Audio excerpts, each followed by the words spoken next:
Welcome. I'm so honored that you're joining me today on Reclaim Your Life event. I'm Mal Duane, the producer and the host of the show. I'm a life recovery coach, but I really feel that I'm more of a transformational guide for women, helping them to reclaim their lives and discover their authentic voice. This is season 3 of Reclaim Your Life, featuring leading visionaries and heart-centered women whose passion through their work is to serve others and share their gifts to make the universe a better place.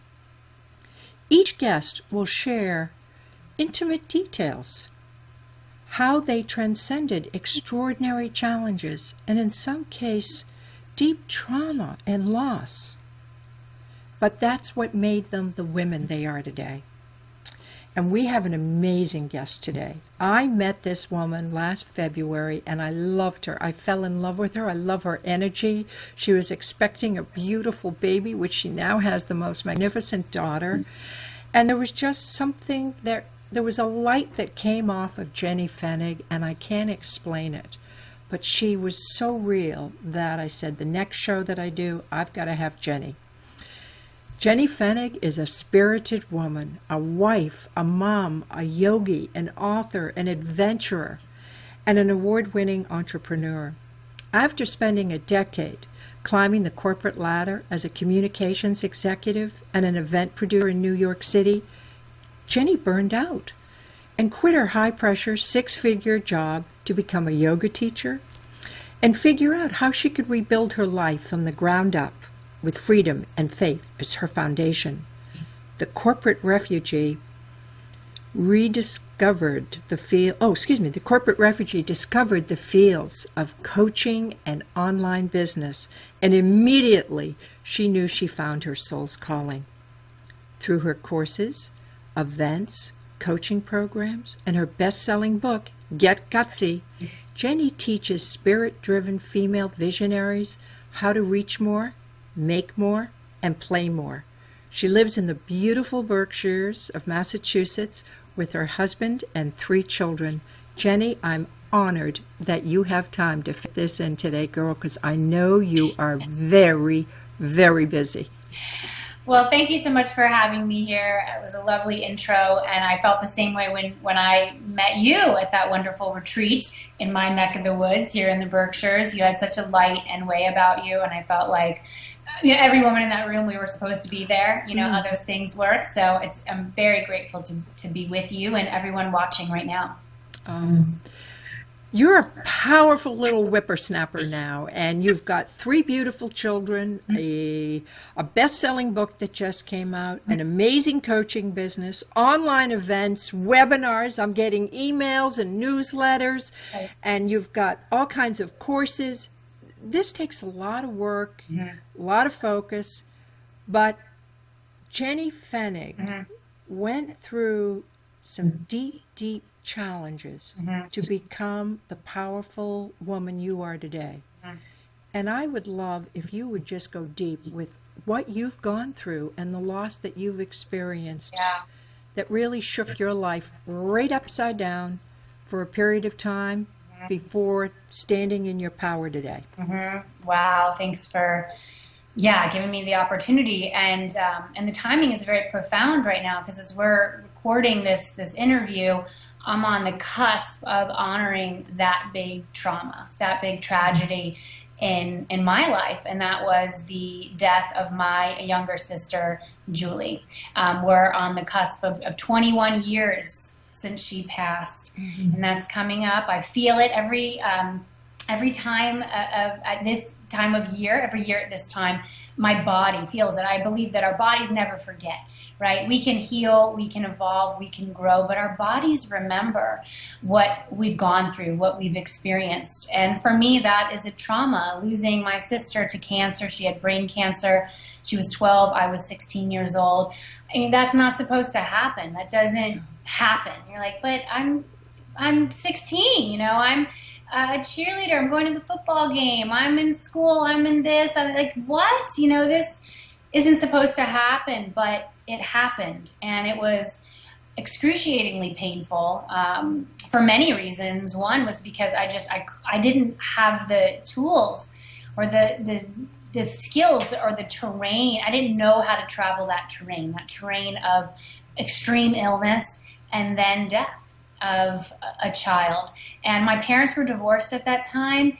And so I wasn't getting any direction. We were like all kind of reeling on our own. I'd say the blind leading the blind. I mean, I've heard, and now I have my own children, you know, what my parents have gone through. Like, I've heard that the death of a child is like the worst pain that anyone can feel. So my parents were dealing with this on their own. I was dealing with it on my own, and it was just a very, very messy time. And I didn't know I was allowed to take time off to grieve. And so the way that I did it was to just dive right back in. My sister died technically on a Sunday. I was back at school my junior year of high school on Monday.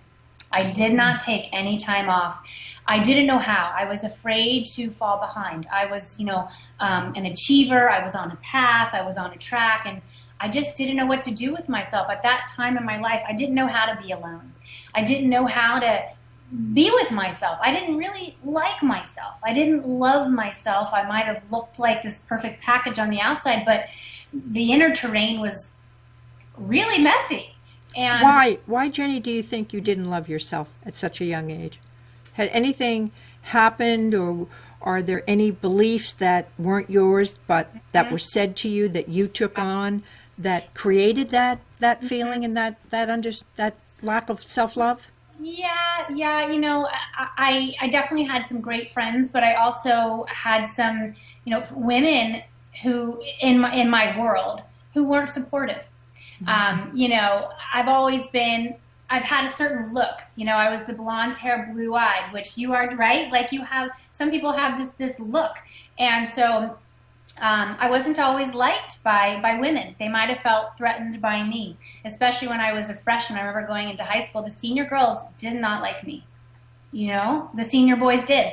They did not like me. Okay. And they let that be known. So I saw some unsupportive behaviors, and I didn't have a lot of great examples at home. Again, parents were divorced. My mother was a single mother. Like, it was just kind of this, you know, everyone's doing the best job that they can. It's not about placing blame. It's just about kind of analyzing, which I've done. I've gone through many years of therapy to make heads or tails of all this and do my own healing. But a lot of what I saw of just like unsupportive women, lack of mentorship. Like, I wanted older girls to be mentors to me, you know, not be threatened by me, take me under their wing and kind of show me the way, and not be threatened by me, but rather guide me.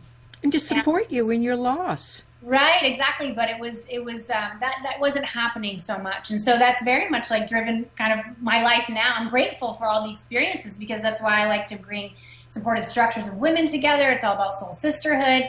But yeah, it was just that, you know, the tough family life, and I was looking for love in all the wrong places, Mel. Because again, I started looking for, you know, I started dating when I was like 14, you know, trying to put my value in having a boyfriend when I didn't have any place to be having a boyfriend yet. Like, I didn't need to be doing that, but that was kind of, I just thought that that's what you did. You know, these were some examples I saw. The boys took interest in me. I didn't have the words to be like, you know what, I'm good. You know, I'm just going to kind of do my own thing. I thought, well, that's what you do. And if you are, you know, an attractive woman, then you just start dating and you have these boyfriends. But I wasn't ready. I didn't have the emotional capacity to go there yet. And like I said, looking for love in all the wrong places. And that's an unsustainable approach to life. Learned a lot. And finally, you know, the result of my sister passing away, and on the outside, me looking like I had all my shit together. I was a very good student. I was a leader. I was winning these different awards. You know, I was an asset, you know, on the outside to this institution, to this school. Yet I had this kind of double life, if you will, of drinking too much alcohol. I started getting into drugs. You and I have maybe had some little conversations about this, but we've both I done totally it. started experimenting with, you know, marijuana, and then it moved into ecstasy. And I was trying to numb my pain. I was trying to feel something other than grief. other than self-loathing, other than I'm giving away my power to boys, right? To everyone else except for me. I wanted to feel the sense of community and connection, and the drugs allowed me to do that. Jenny, was there guilt because you're the older sister and your younger sister passed? Did you take on some kind of guilt like, well, that shouldn't have happened to her, and why did I escape illness? Because that's very common with siblings when you lose one.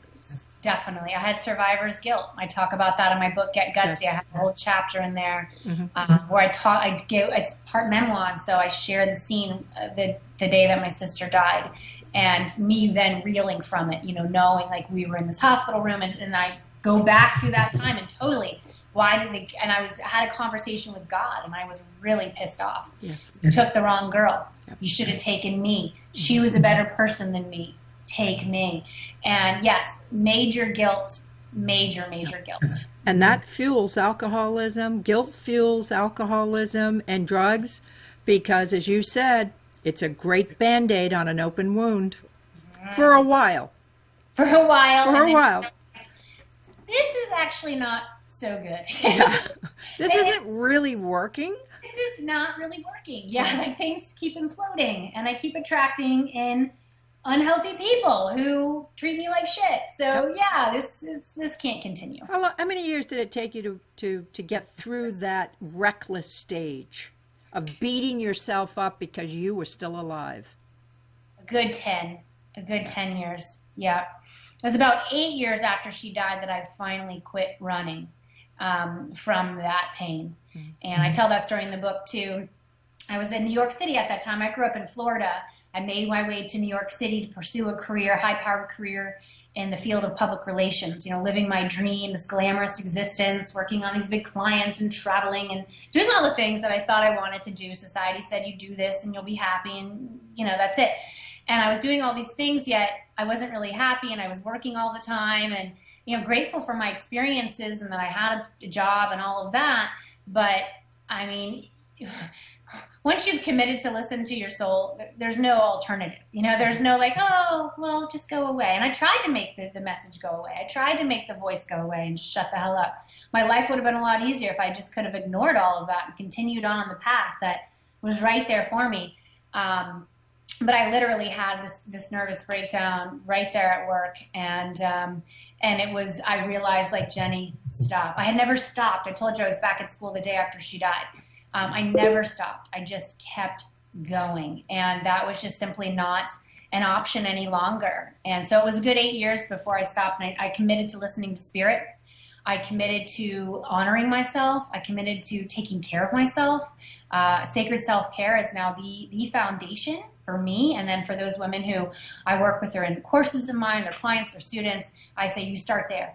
We start with sacred self-care. This is not like you'll get to it when you get your to-do list done. Like that is the first priority. But it took me many years. And I'm grateful again for just that journey because I realized that this is the way for me. And yoga has been one of my tools. That's been one of my tools. And I know that's part of the way that you and I came together as we came to an institution that is part of the hallmarks of Kripalu where we met was yoga.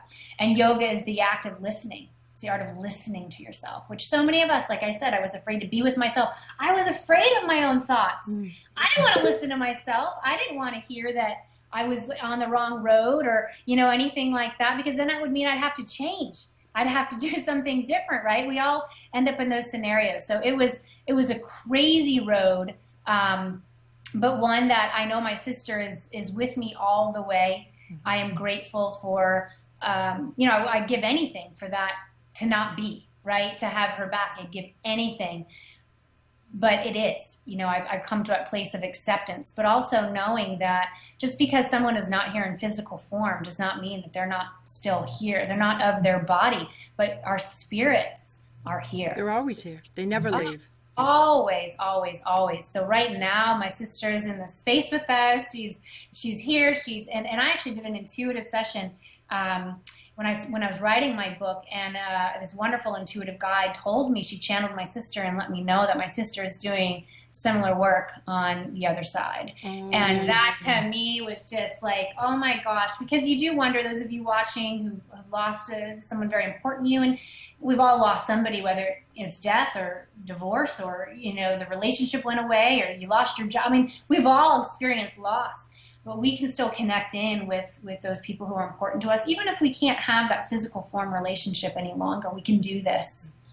What were the first steps you took when you realized that your method of killing the pain wasn't working? It was causing chaos. It was ruining your life, as you said, imploding all over the place. So what were the very first steps that you took? Great question. I started taking breaks.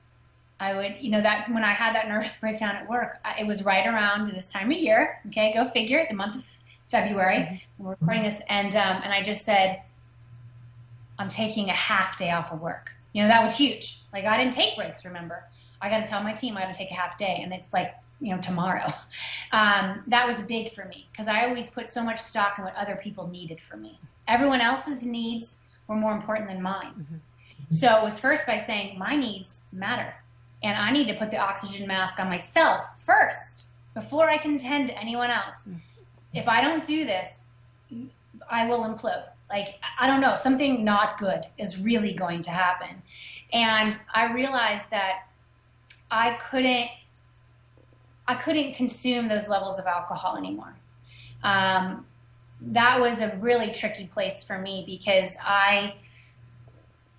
you think, this line, you're like, I know the line, but the line changes, and it depends on the food that you have in your body. It depends on your day that you had. It depends on your chemical makeup, everything. I was like, you know what? I couldn't drink liquor anymore. I realized I can't drink liquor. And I really had to ask myself, can I drink at all? Like, my whole dad's side of the family, alcoholics, like, it's genetic.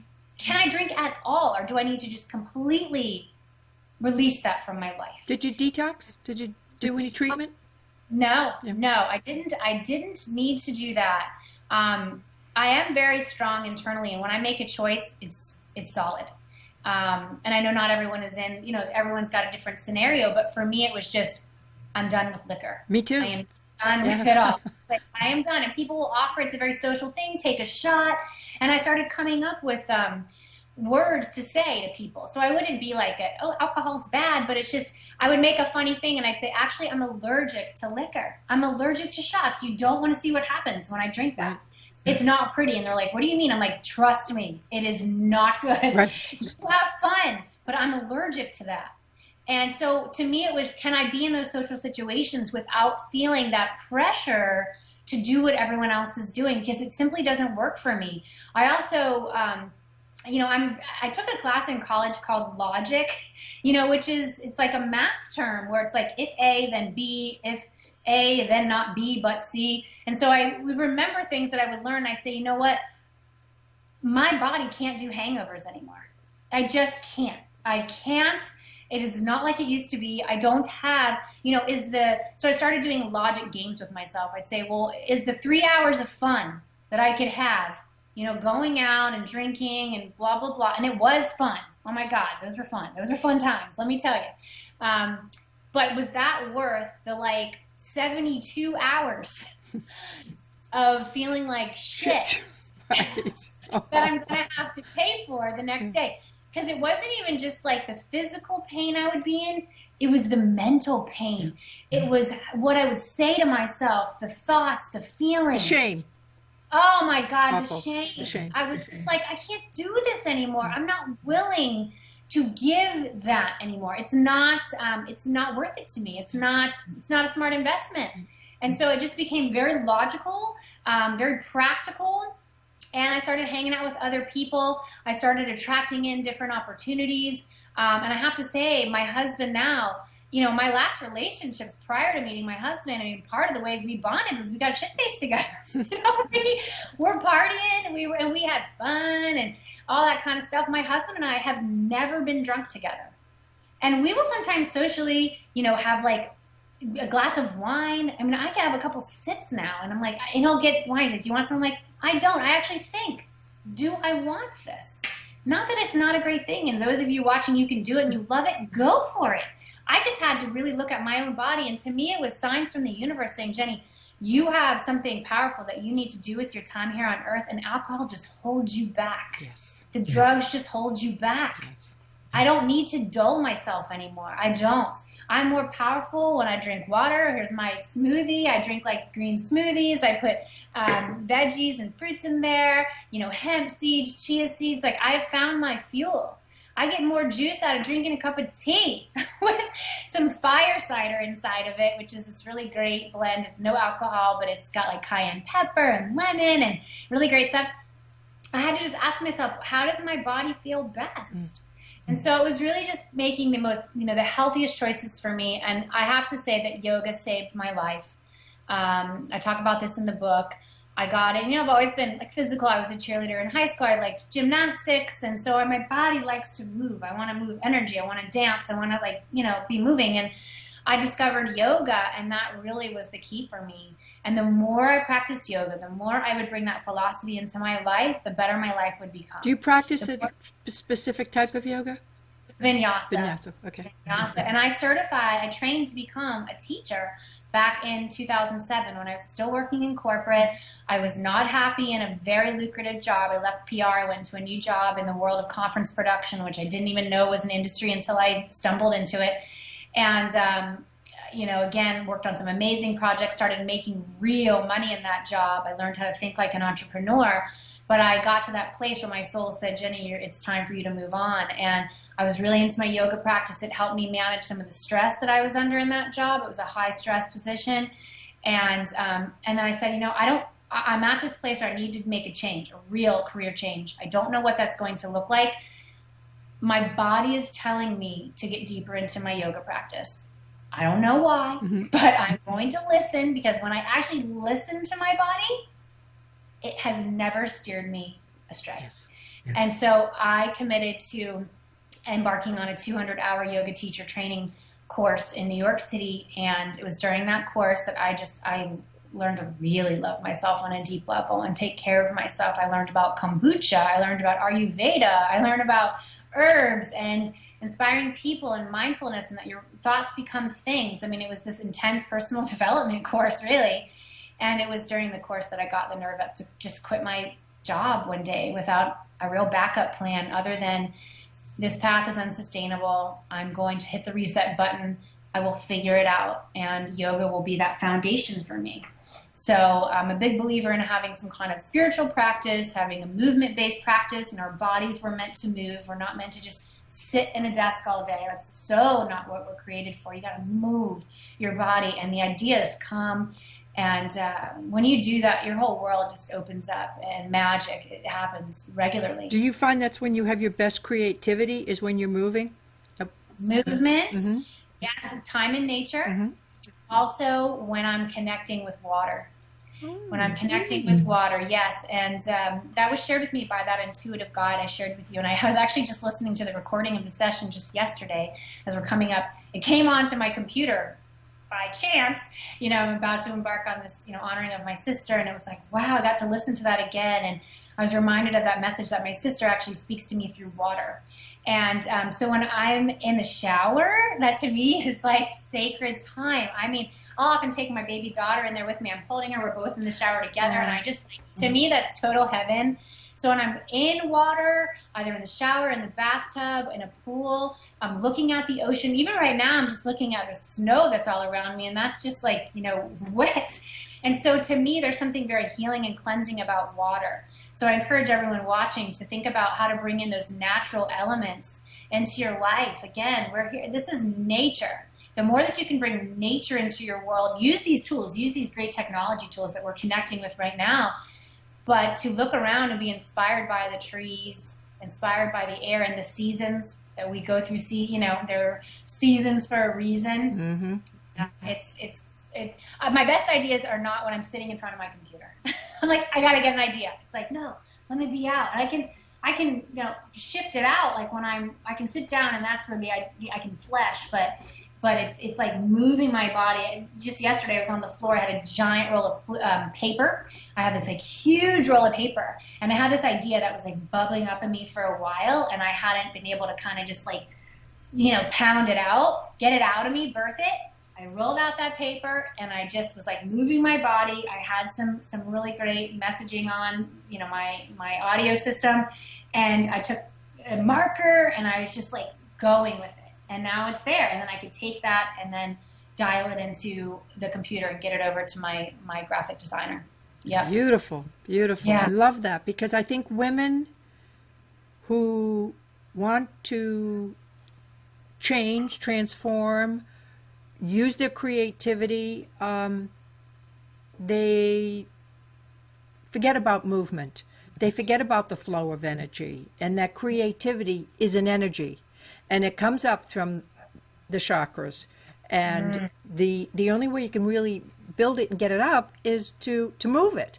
And so That's many right. people sit stationary and think, well, if I sit for 3 hours, I'll be able to write this or get this done. I mean, forget it. I'd put a pen through the side of my head. I have to, like you, I have to move a bit and then get some, maybe listen to something on headphones, and then the juices start to flow. That's right. You have a wonderful, wonderful free gift for our listeners, and so I want you to describe it. And you're so Okay. kind to do that. Thank you so much. So yeah, as I have alluded to a few times during our conversation, I did publish my first book this year called Get Gutsy. And the subtitle, it's a sacred, fearless guide for finding your soul's calling and living your dream. And I want to get this into the hands of as many women who are open to the message as humanly possible. So we've offered up a free chapter from the book to everyone watching. You can go to getgutsybook.com. to claim it. You enter your name and email address, super simple. You'll get instant access to the free chapter. And this is chapter 3 from the book. The name of the chapter is Why, W-H-Y. And I start, the way the book is built, if you will, written, organized, I call it memoir mixed with medicine. So each chapter starts with a piece of memoir. And I worked really hard on this memoir. I worked with a team to help create this. I wrote everything, but I had this woman who was a LA Times bestselling author, and I hired her as my book writing coach, and she kicked my ass. I would send her stuff, and she would line by line, word by word, encouraging me to go deeper and deeper. And it was scary to go to some places that you don't touch ever when you're going through it. And then you have to go back and re-examine And then put it on paper? Oh, holy crap. like share it, with the world. And some people are going to love it and some people are going to hate it, and they're both going to tell you about it. So the piece of memoir on Why is the time that my sister passed away. It was in the hospital room with her. I feel like it's the most profound writing of my entire career, and I've always thought of myself as a writer and a lover of words. So I shared that story just to get the reader in touch with this idea that we are never alone, that you have this calling, you have this giant why, this thing that you are here to do in the world. It's your assignment. You said yes to it when you said, yeah, I'm ready to be born now. You said yes to this assignment. It's the thing that you're here to do to help make the world a better place. And then we come here and we freaking forget what the assignment is. And we spend all this time trying to remember. So this chapter is to help you remember your assignment, to get deep with it. I share the story of my sister's passing, and then I walk you through some steps that you can take to really claim your story, all right, to find the message in your mess. So you'll get that free chapter when you go to getgutsybook.com. And the other goodie we'll give you is a really cool digital poster of our Get Gutsy manifesto. And it's, I'll actually show you a quick love picture. it. Yes. Yeah, it's really neat. My cat, Michael, kind of ate the bottom of it. This is just he's obsessed with eating paper. So this is our digital manifesto. Yeah, you can see it. Pretty cool. And you can print it out and just keep it in your space. I keep mine in my space. Eventually, I'm going to get mine made into like a canvas. You know how you can get those canvases made. So it's just a quick kind of cheat sheet that you can come back to and just be reminded, okay, yes, living your soul's calling is why you're alive. You don't ask, you don't get. Remember, you're never alone. Fear is your friend. You know, all of these pieces